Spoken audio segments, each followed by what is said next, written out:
Last year, when archaeologists detected what they believed to be 200 unmarked graves at an old school in Canada, it brought new attention to one of the most shameful chapters of that nation's history. Starting in the 1880s and for much of the 20th century, more than 150,000 children from hundreds of Indigenous communities across Canada were forcibly taken from their parents by the government and sent to what were called residential schools. Funded by the state and run by churches, they were designed to assimilate and Christianize Indigenous children by ripping them from their parents, their culture, and their community. The children were often referred to as savages and forbidden from speaking their languages or practicing their traditions. Many were physically and sexually abused, and thousands of children never made it home. The story will continue in a moment. The last of Canada's 139 residential schools for Indigenous children closed in 1998.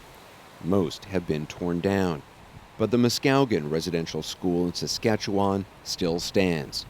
Its windows boarded up, its rooms gutted.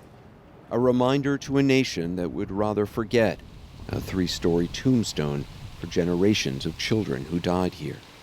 Sometimes I wish it would be gone for all what happened here. You wish this had been torn down? Yeah, I could hear everything in here, what was done. It lingers. Leona Wolf, who comes from the Muskowgan Reserve, was 5 years old when she says she was taken from her home in 1960. School officials and police would often show up unannounced in Indigenous communities and round up children, some as young as 3. Parents could be jailed if they refused to hand their children over. When kids arrived at their schools, their traditional long hair was shaved off. If they tried to speak their language, they were often punished. They'd put me in a little dark room like that. And they'd shut the door, and then they'd take off the light. All I had to look through was this much light, like I was in jail. She says the abuse many kids at Muskowgan suffered from the Catholic priests and nuns wasn't just physical. Father Joel was fondling the girls here. A priest, Father Joel, was fondling girls? Yeah, this used to be sick bay. They used to have a bed here. And he would take girls into the bed? Yeah. My cousin. He took your cousin in here. How old was she? Yeah. She was only 8. I grew up a very, very mean woman because of all what happened to me. You learned that here, you think? Yeah. She is not the only one. More than 150,000 children were sent to residential schools, which Canada's first Prime Minister supported to, in his words, sever children from the tribe and civilize them. For much of the 20th century, the Canadian government supported that mission. This report aired in 1955. They learn not only games and traditions, such as the celebration of St. Valentine's Day, but the mastery of words. The idea for the schools came in part from the United States. In 1879, the Carlisle Indian Industrial School opened in Pennsylvania, where this photo was taken of Native American children when they first arrived. This is them 4 months later. The school's motto was "Kill the Indian, save the man." Consequently, ours was to kill the Indian in the child. Kill the Indian in the child. Mm-hmm. That was the guiding principle here in Canada. Yeah. Chief Wilton Littlechild, whose Cree was 6 years old when he was taken to this residential school in Alberta. Then, he says, he was given a new name. My name was number 65 for all those years. Just a number? Just a number, yeah. 65, pick that up, stupid, or 65, why'd you do that, idiot? What does that feel like at 6 years old to be called a number? Well, I think that's where the trauma begins.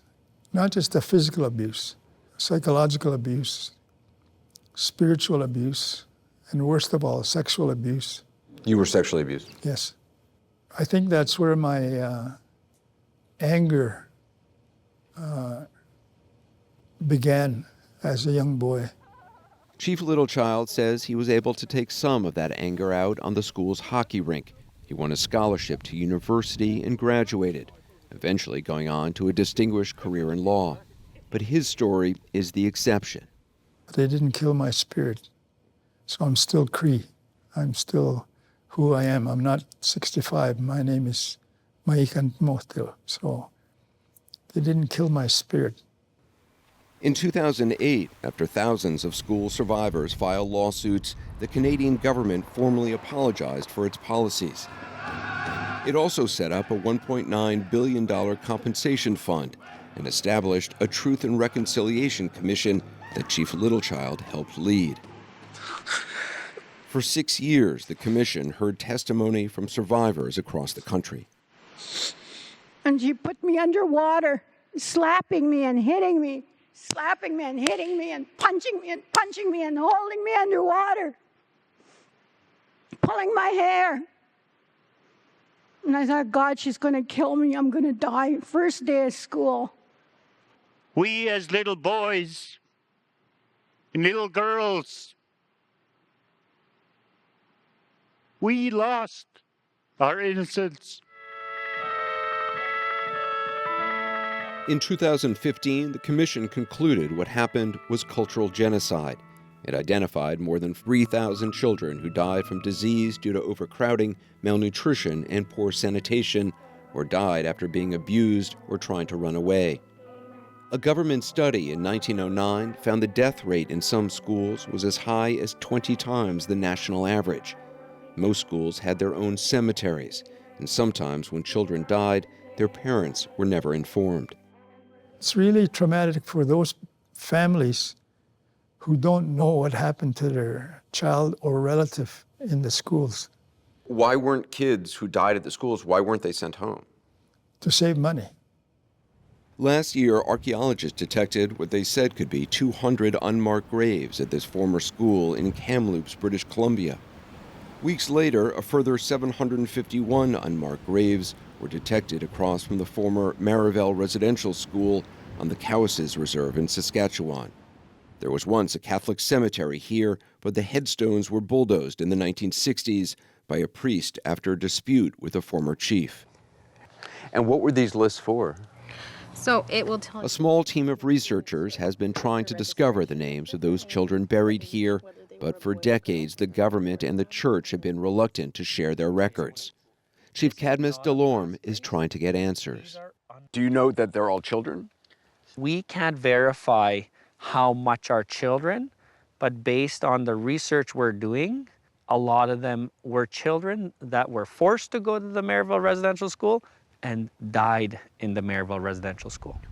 Chief Delorme says he hopes to give the unidentified children a dignity in death that they never received in life. I want to make sure that Canada knows the truth, because you can't move to reconciliation till you accept the truth. The discoveries of the graves opened deep wounds.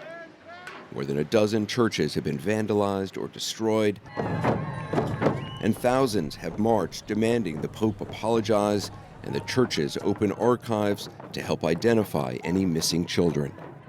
Indigenous communities across the country have begun conducting their own searches using ground-penetrating radar. We've laid out a number of grids throughout this landscape. Archaeologists Keisha Supernant and Terry Clark say 35 unmarked graves have been discovered at the Muskowgan School. There's something going on there that's not natural. When we were there this past October, they found what appeared to be another. According to survivor accounts, children sometimes had to dig their classmates' graves. The priests or the school officials would force the kids to dig other children's graves. Yep. Can you imagine being like 10 or 11 and digging a grave for your classmate? What that must have been like. Keisha Supernant says the search for unmarked graves will continue for years. This is very emotional work. It's very devastating work. It's heartbreaking for everyone who's involved. You feel that too? I do. Our communities still feel the impacts of these institutions in our everyday lives. We're way overrepresented in child welfare and adoptions and foster care. We're way overrepresented in the prisons. You can draw a direct line with that to these places and the pain of that has been passed on from generation to generation. I started school here in 1958. Ed Bitternose, who's Cree, understands that pain. He was 8 years old when he was taken to the Muskowgan School. His parents lived within sight of the school, and when he tried to run away, he says the priests forced him to kneel on a broom handle for 3 days. That's where my house was. I would sit here and wonder why I couldn't be home. That must have been devastating. Yeah. It wasn't only adults he feared. Some students, themselves victims of abuse, preyed on other children. Were you abused here? Yeah. Actually, in this room here, by one of the boys. In this very room? This very area here. Later, he says he was also sexually molested by a nun. When he left school, he was rudderless and violent and turned to alcohol. When he got married, he says, he didn't know how to show affection. You didn't know what love was? No. I never felt it here. I didn't start saying I loved her until we were married about 40 years, and then I was very careful how I said it. You didn't say to your wife for 40 years that you loved her? Yeah. He says his life changed when he began rediscovering his Cree culture. Raising buffalo and sharing traditional knowledge with children brought healing and finally an understanding of the word love. You can say that now? I can say that now. And it feels good. And I still joke with my wife about that. Don't say that too loud, you know. So you can say it, you just don't want to say it too loud? Yes, yeah. Okay. You know what? It's better than nothing. Yes, that's what she says. Yeah. As for Leona Wolf, her life and the lives of her children and grandchildren have been plagued by violence and substance abuse. Intergenerational trauma, she says, that began the day her own mother was sent to school at Muskowgan. Did you see the impact of this place on your mom? Yeah. How? Yeah. By drinking a lot, being mean to me, and it impacted us, me and my brother and my siblings. What was done to her, she passed on to you. To me. And what was done to you and others here Was passed on to my children. This is why sometimes I go into my rage of anger and I cry.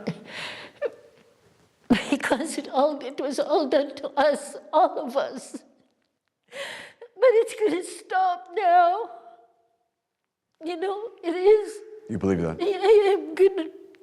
I'm breaking the cycle with my great-grandchildren.